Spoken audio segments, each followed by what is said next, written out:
Did you know that there are two rules that never change about a customer? Rule number one, the customer is always right. Stay tuned, and in a second you will know about the second rule.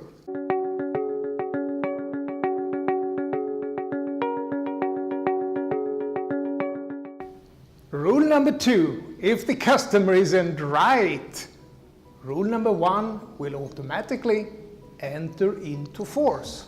Hi there, and welcome to this new episode about sales technique. Today we're going to talk about how to deal with objections. You know, when the customer comes up with a lot of not so positive reactions to your offer. The truth is that if you listen carefully to the customer and really try to read in between the lines what she or he is saying, you will notice that an objection in most cases is a signal of interest. It can even be a purchase signal. I mean, why should I as a customer bother about why I don't want to buy if I have absolutely no interest about the product? Think about it. The worst thing you can do is to start a discussion with the customer. It is a fight the customer always will win, no matter the arguments used. Therefore, the two rules about a customer really in the beginning are always valid. The way to successfully handle objections that will lead the customer to a purchase decision at the end can be divided into three parts or three tactics. Tactic number one.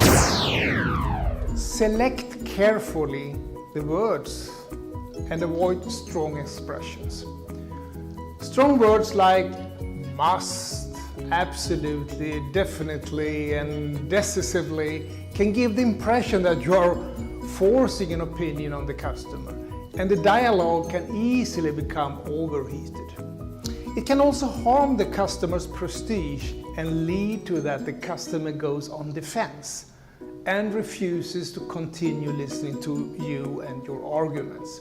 Instead, use soft words like relatively, perhaps, possibly, probably, and rather. Using mild words doesn't diminish your sales advantage, but it can be quite the reverse sometimes. Your customers feel they are in control of the discussion, and as a result, your explanation can mean a lot to them. The customer goes into an open-minded attitude mode, and that is what you want to have. Tactic number two.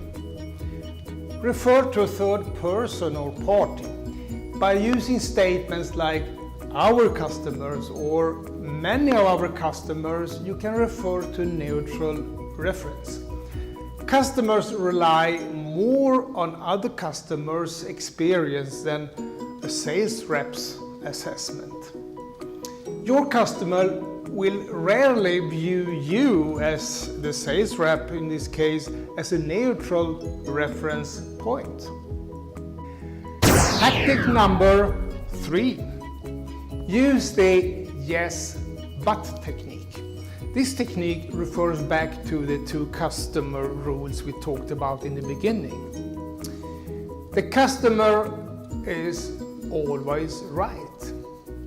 The yes, but is a fabulous technique to turn the customer's opinion around without harming his or her prestige. The yes, which is the key word to give credit to the customer's opinion, should always be followed by a neutral and not compromising sentence like, yes, I understand what you are saying. The customer feels respected and is willing to listen to you. And here comes the rest. Yes, I hear what you are saying, but, and you have free space to fill out with the argument valid for your product. Do some exercises with these three tactics, and you will notice how useful they are to build up the trust with your customers. And at the end, willing to give you their credit card number and purchase your product. The technique is valid for offline as well as online sales scenarios.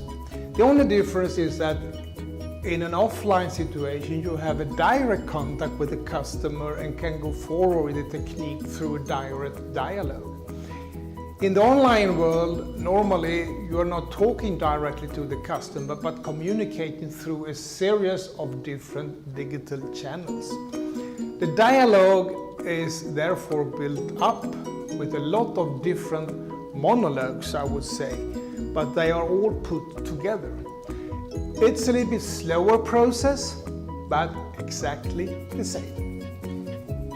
If you think this short video was useful, give it a thumb up and recommend it to other people you think would like to learn about this introduction technique of how to handle objections. If you would like to get more information about sales technique and other topics related to business off and online, subscribe to my blog and my YouTube channel by clicking on the links you will find further down on this page. Bye for now, and start today converting all the no's into a big yes.